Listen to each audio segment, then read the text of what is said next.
1700 единици крв собрани од Црвен крст во Струмица изминатата година.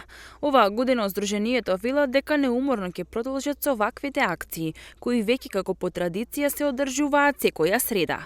Овие активности се случуваат во соработка со службата за трансфузиона медицина, а освен во Струмица, крводарителски акции се организираат и во општините Василево, Босилово и Новосело.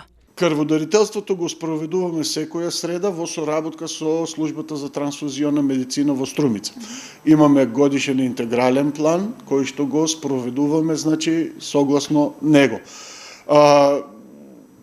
Мажите можат да даруваат крв на секои 3 месеци, а жените на секои 4 месеци.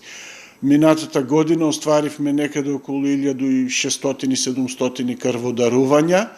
Со оваа бројка се задоволуваат потребите на болницата во Струмица и на болните и повредените во Струмица, но секако дека е потребно и понатаму да се работи на унапредување на крводарителството. Мотивацијата и потекнувањето на крводарителите е исто така нешто што не смее да се занимари, вели Јанков, и додава дека покрај постоечките здравствени бенефиции за оние кои дарувале повеќе од 10 пати крв, се работи на зголемување на поволностите кои крводарителите ќе можат да ги користат. И работиме на тоа како да го зголемиме крводарителството преку мотивација на самите крводарители.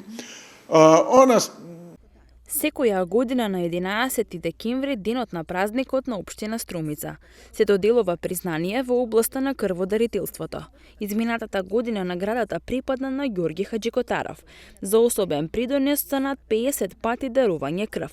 Крводарител може да биде секое лице со добра општа здравствена состојба на возраст од 18 до 65 години.